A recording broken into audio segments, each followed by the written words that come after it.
Good evening, Judith. Good evening, Sonya. Welcome to the Coach's Cup podcast. I am Sonya Green from Sonya Green Coaching.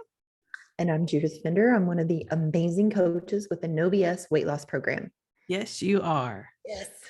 And we're back for episode 101 for anyone who's checking. I was thinking like episode 102 is no, wait a minute. 104 should be the special one. That's the 2-year. Yes, it should be. Yeah. Mm-hmm. Huh. Well, I'll think about that one too. Well, this just happens to be a continuation of last week because we went on for 50 minutes. Oh my word. Answering questions. And so we called time, but there was still one question hanging out there. And we decided that this one question was worthy of an entire episode. That's right. Because it might summarize the past 2 years for many of us. Yeah. Hard times. Yeah. Hard times. How do we handle hard times? How do we handle the hard times? Yeah. And what keeps us going? So we thought we would answer that today. And we each have decided on a few things that we want to bring up. We could probably talk for 50 minutes on this one, right? Well, let's just see how we go. I'm like, I can talk slow. Yeah. Like, that's not going to be a problem. Yeah. So thinking about hard times, I know as we've talked, we've been through, well, everybody's been through hard times with COVID over the last couple of years, right? Well, I mean, we're assuming, right? Because they're in, what is the definition of hard times? Of hard times. That's right. It's whatever you decide it is. Hard times could be today, right? You had your cow had 2 calves and mama's rejecting one of them. And Bennett's running through there looking for a Lego.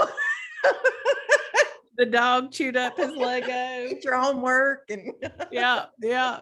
No, that's a great point. I mean, how do we even think about hard times? Thoughts. It is. And I will tell you, I don't want to diminish this at all, but the longer I coach myself, the fewer things that I really call a hard time. Because, I didn't even, until you brought it up. So for all of you keeping up with my retirement escapades on the farm today, we had a cow who had twins and she rejected one of them. So I guess you could legitimately say that that's a difficulty. There's a lot that goes into it, but I didn't really think about it as a hard time until you said that. When we were doing just that split second pre-gaming, and I said to you, I'm like, this is training for hard times, like our ability to manage our days and how we think, feel, do throughout the day and how we take care of ourselves. These, you can look at it as a day, you can look at it at the hours and the micro moments on how you show up. Yes. And so I'll just start and tell you the first thing that I think about, the thing that keeps me going, the thing that pushes me forward when I have something difficult in my life is I never believe my brain. That's a superpower. Yeah. And I'm not saying that I just quickly dismiss it, because when my brain is telling me that something's not fair or that somebody mistreated me or didn't respect whatever, that I did, my brain is pretty convincing. Yeah. And I have to actively question that and look in the mirror and say, okay, brain, I see you. And I know your tricks. Yeah. And that gets me off the wall. That's so good. Yeah. And I know what to expect from it. It's been doing the same thing for 51 years now. Right. There are no new there.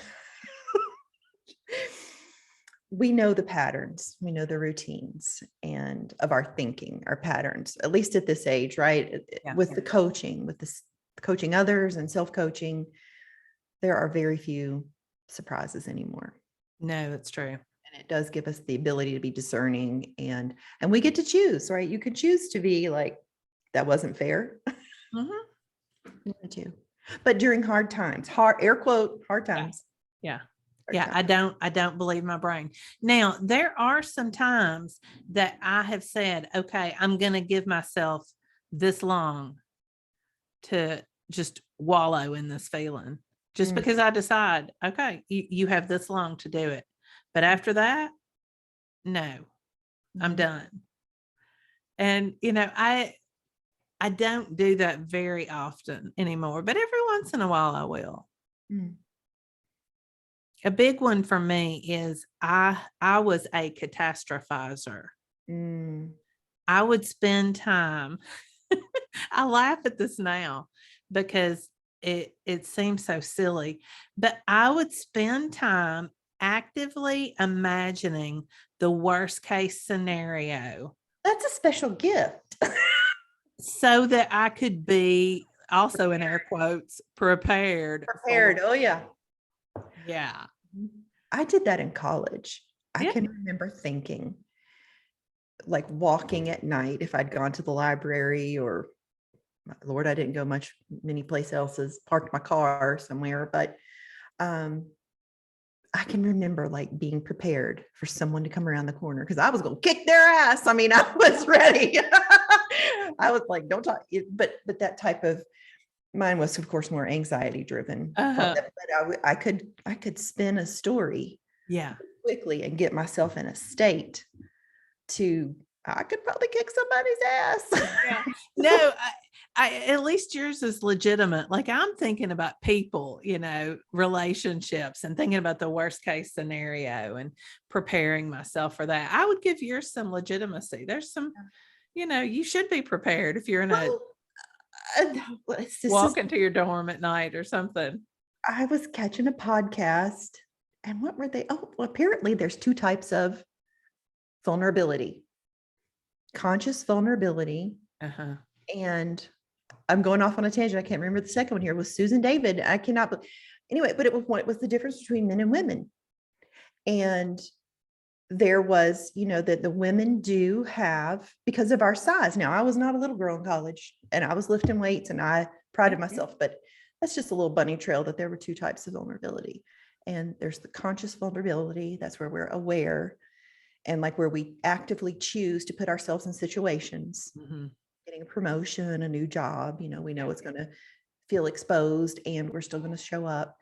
And then the second type of vulnerability, and he related that to that women do, that men have it, but that women do have a little extra due to our biology. How about that? Yeah. Well, that's, if I catch myself catastrophizing today, that's not something I will wallow in. I stop that, like, full stop, immediate, because that is not going to take me anywhere good. Yeah. There's nowhere that train stops that I want to get off. Agreed. As someone who has anxiety, like, I can agree that, fortunately, it's been about 4 months, y'all. I've been in a good state of not feeling anxiety in my body. So I'm clearly capable of catastrophizing of other things. It's just not coming to the forefront right now, but I understand what you're saying 100%. Yeah. All right. So give us one of yours. So I was thinking about, like, in 2020, I was going for my, I don't know, at this point, it could have been my third or fourth colonoscopy of the year. Yeah, you had a good year there. It was a good year for colonoscopy. I had 5 colonoscopies in a year. And so I needed to go for the COVID test, and I had to go down to the hospital, and, I did all that. And it wasn't aggressive. Like, I think this was probably my first COVID test. And anywho, a young girl pulled out in front of me. Actually, the car to the right, she was pulling out to my right, and the car, it was a 2-lane road, the car to my right motioned her on to come on out. Oh no. Me. And so like I slammed on the brakes. I mean, I was going like, I was going under 35 for sure, because it was in the city. And it was like a slow motion wreck. And truth be told, it should have been like no damage to my car, but you know how cars are made. But hers, my front bumper hit her back wheel, and it like bent her wheel, all the things. But in a split second, I was super proud of myself because I made the decision. I knew when I saw the car that I was getting ready to hit, and I was so grateful that I wasn't hitting her, that I was hitting her back wheel, and that I knew we were all going to be safe. Yeah. And when I saw her, I made an assessment real quick that no matter what, my day was fine. This is not a problem for me, because I was telling you, you know, when you can make the type of car, the glasses she had on, it was like a dental clinic that she was coming out of, and there were 2 other people in the car. But I was not bitter. I was not angry. You know, I had some adrenaline. I got out of the car and looked, but you know, I went and checked and made sure that she was okay. And I think for me in that split second, I just accepted what was. You know, there was no fixing my car instantly. Like, it was done. Yeah. The damage was done. Yeah. And there was no point getting upset. Mhm. And practicing, I remember practicing managing my mind around getting my car back, you know, like going through the process of not having the car. But even then, I knew I was still better off. And better off isn't what I'm trying to say. There's something I'm searching for. Like, I was just grateful for my circumstance. Yeah. Was still amazing. This was just not, it was actually a very humbling experience, if I had a word to come up with. Like, Yeah. Well, it's so easy.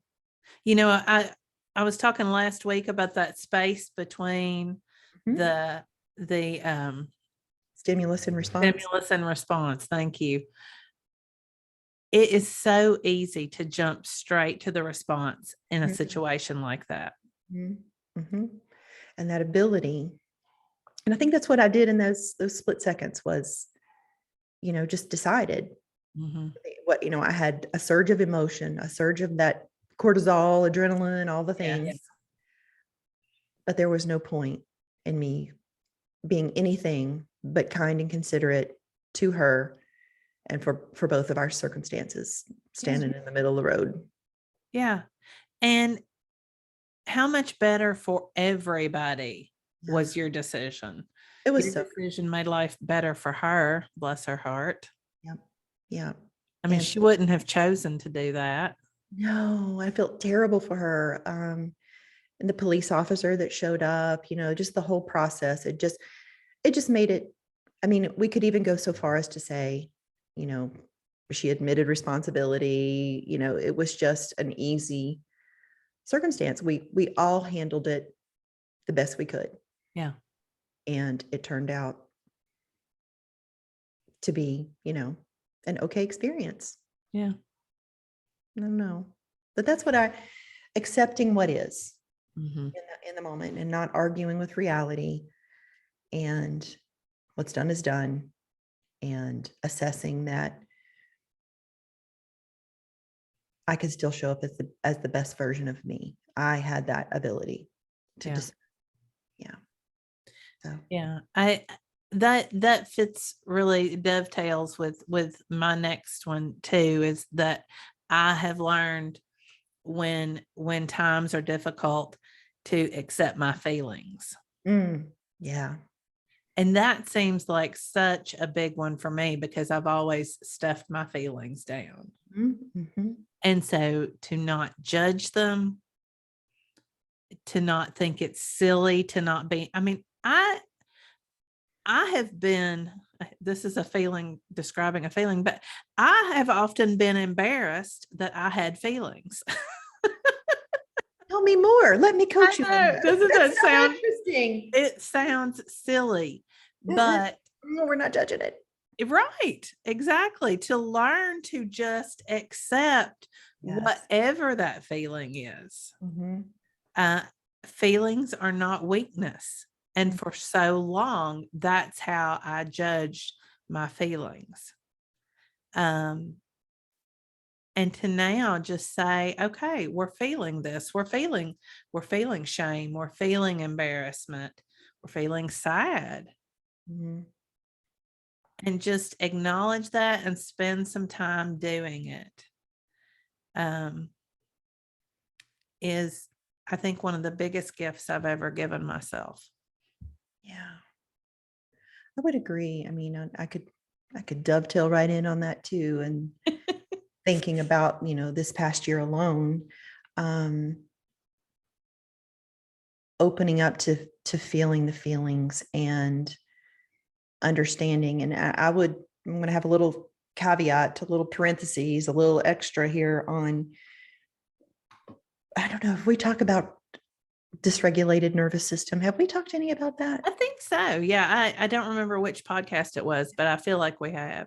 Okay. Just one for me, like if I could add a little extra for the hard times, is one is understanding that probably for years, I'm going to go with at least the last 5 years I've been dysregulated, probably the last 30 years, if the truth be told, on some form of understanding, because I was feeling the feelings, but they didn't match the moments. Yes. Explain that to folks, what you mean by dysregulated.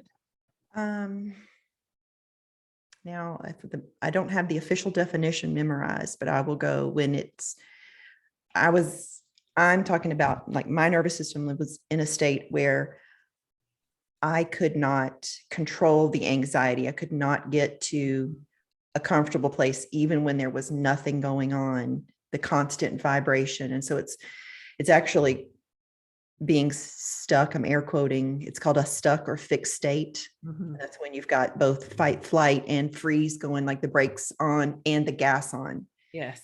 And so I was just in a constant heightened state. And it's been since January, knock on wood, y'all, that I, like, my feelings and thoughts are all matching. Like last year, I said the words to one of my coach friends. I said, this model's amazing, but it doesn't work when you're dysregulated. You cannot sit there and try to do thought work because it just you feel crazy. I'm just going to say it. Yeah. It's ridiculous. And you mentioned, I remember now, I don't remember what episode it was that we were talking about this, but you talked about how you were doing zip lining. And matching. Yes, the matching, because you finally felt like your feeling was matching your reaction. Isn't that interesting? Scream.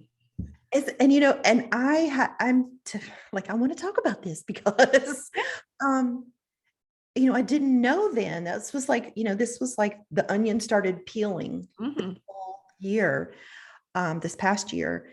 And I remember saying that, and I remember feeling like I matched, like screaming and being elated, and the joy of doing that like matched the vibration in my body, because it sure wasn't like that when I came home or when I was trying to coach other people. What was I was experiencing in my body was so, I'm going to use the word disconcerting. And when I think about like the pelvic floor issue that I had, yes, and I'm even questioning now the mechanics of the issue. I was thinking it had something to do with my glutes, but the more I become regulated, and I'm doing lots of research, it's from the stress of the body and how like breathing too shallow and not being present in my body because I was so anxious, so dysregulated. So no, I have had, that's something that I still haven't completely figured out, but I've had lots of moments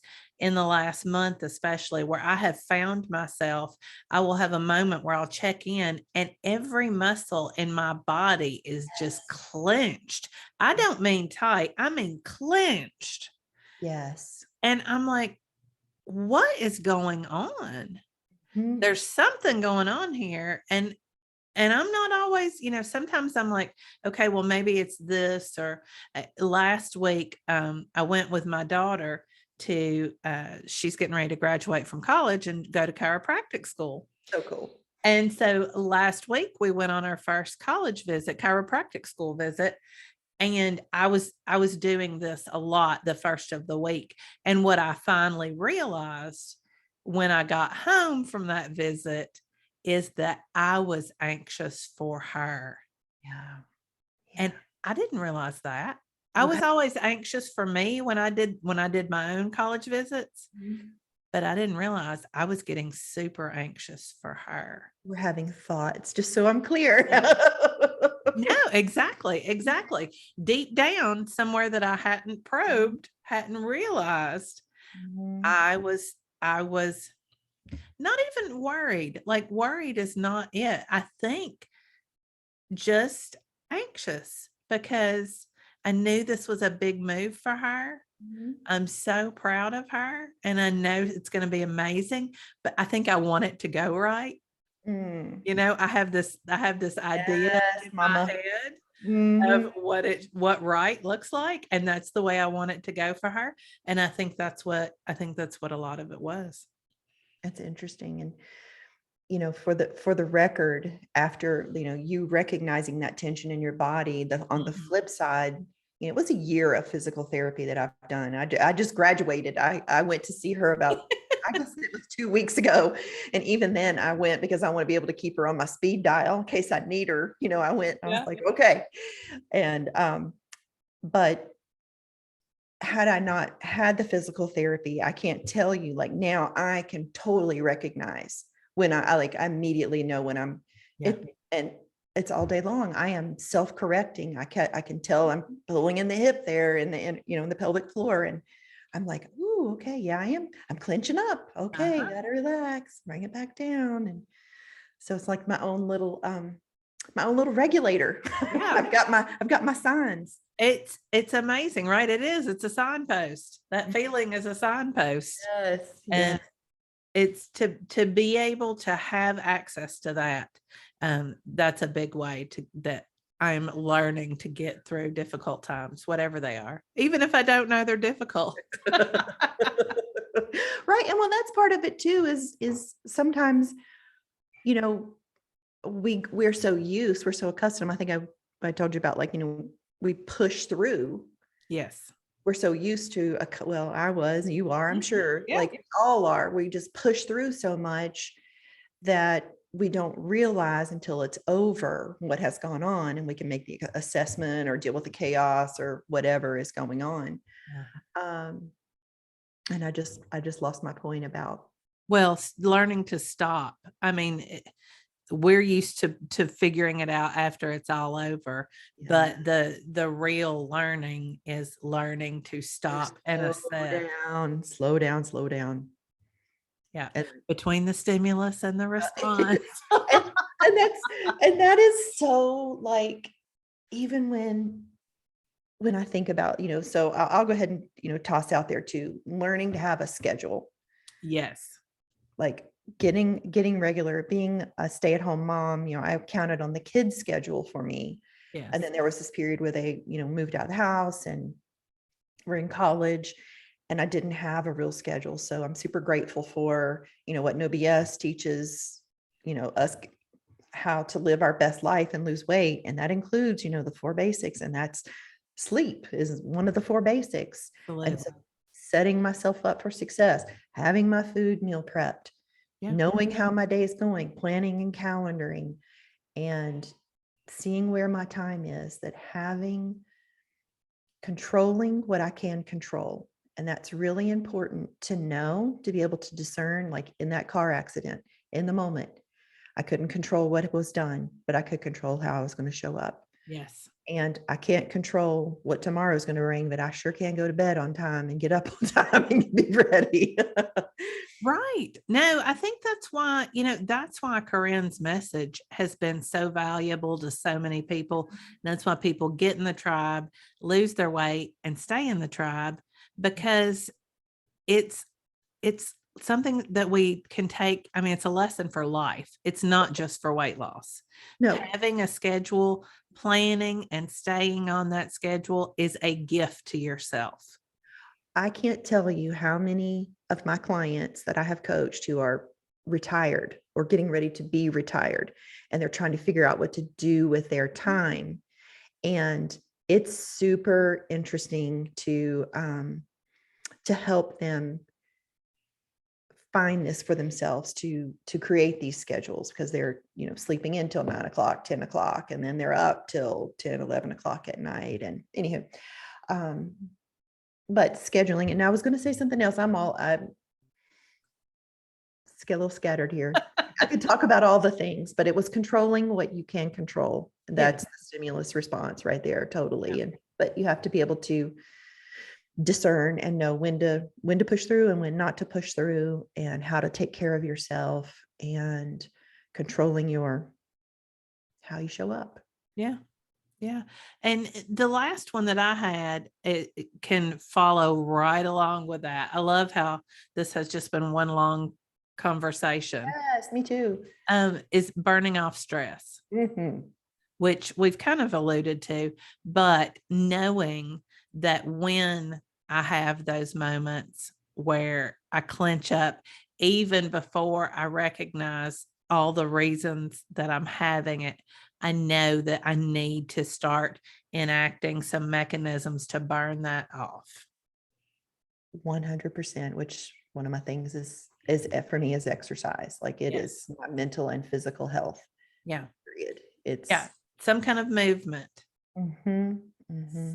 I think I mentioned this last week, although I don't remember what it was in connection to, that I will sing at the top of my lungs. Oh yeah, like in the car. Yeah. It just, that helps, that regulates or activates that vagus nerve, helps you to start burning off the stress. And I can tell a huge difference if I'm in the car for 15 minutes and just singing. I can tell a difference in my whole state of mind. And that's how I feel when I'm out on my hikes, out in the sunshine and having a little dirt and just getting that air going through my lungs. Or if I'm lifting heavy weights, I can feel that release, and my body is so relaxed when I come home. Or and I don't get the car rides like you. I'm a little jealous of that.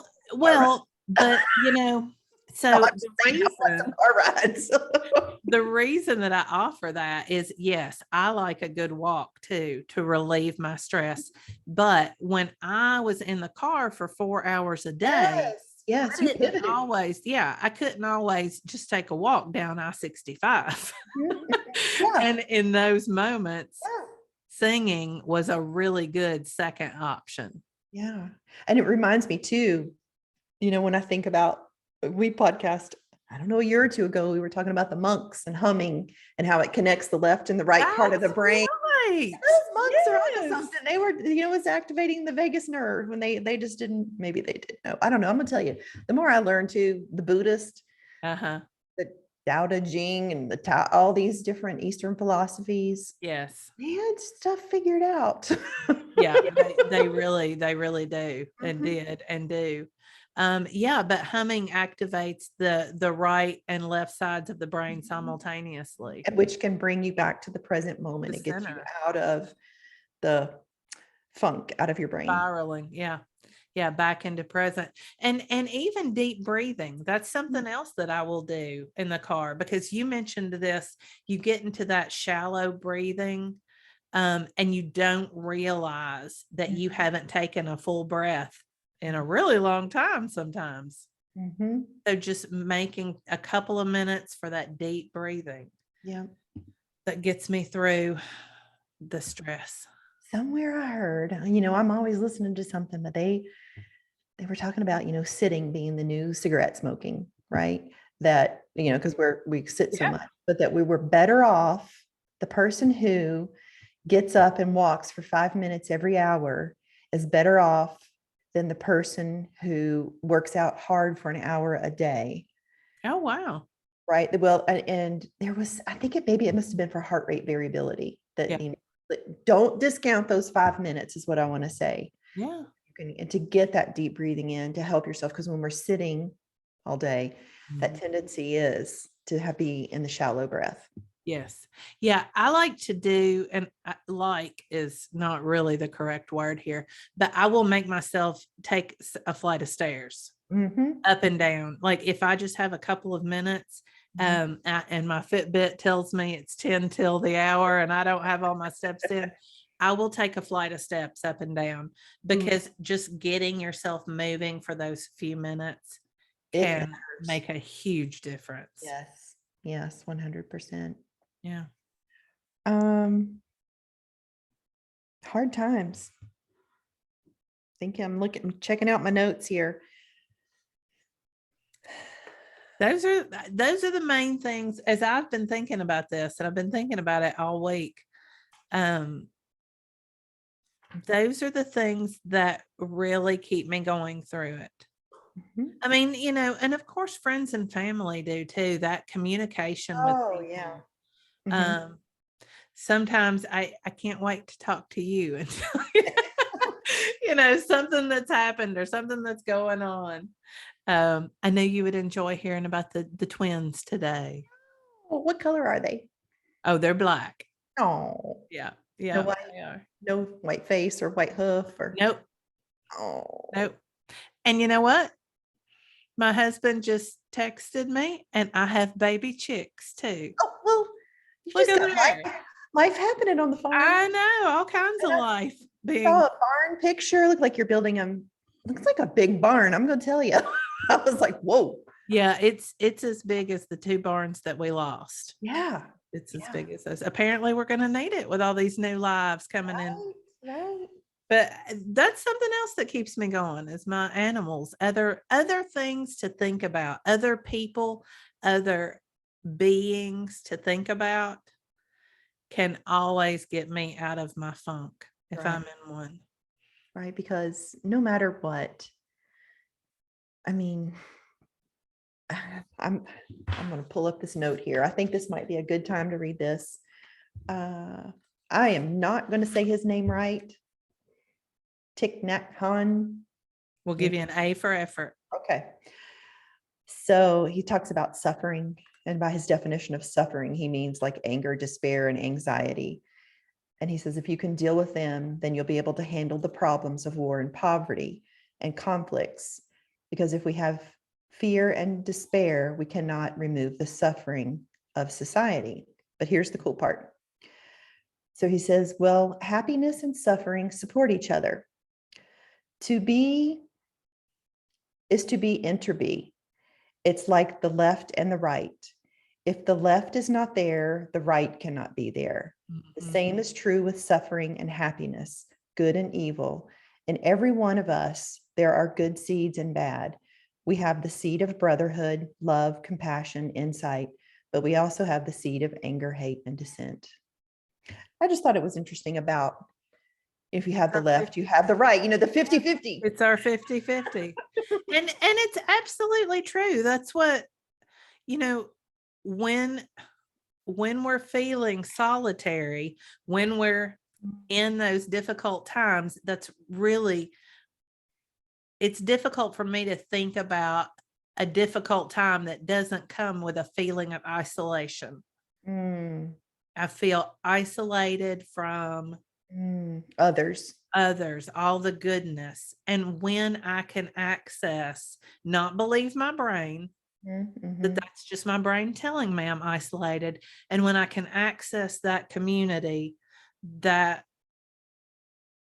just changes everything. So it does. It takes both halves to really feel the other one. Right. And so that's accepting what is too, right? It's not arguing with what we have. It's accepting all the parts. Yeah. Normalizing all the parts and controlling what we can control. Moving on. Understanding this too shall pass. Right. All right, Scarlett. I know. So, Janet, thank you for that question. I hope you didn't mind waiting an extra week to hear our response to it. Janet W. All right. Well, anything else you want to add before we go, Judith? Oh, what are we going to talk about next week, Sonya? I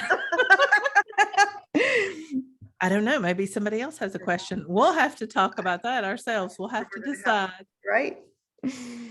All right. Well, until next week, if you're looking for coaching, if you're having your own difficult time, if you want help thinking about other ways to think about your issues, then I can certainly help you at sonyagreencoaching.com. And I can certainly help you too. Might be a little bit of a wait, but it's you can find me on the Instagram at Just Judy, and I do coach for No BS, so you can find me in there. Yeah. All right. We'll see you all next week. In the meantime, if you would like to either give us a review, make a comment, or ask a question, or my favorite, share our podcast with somebody else. We would certainly appreciate it. Maybe someone you know is having a hard time. Yeah. And could benefit from hearing how a couple of coach experts here who are well seasoned in life. Yeah, how we've made it through ours. Mm-hmm. Yeah, so just hit that share button and we'll go. Sounds great. All right. Well, we'll see you all next week. Bye.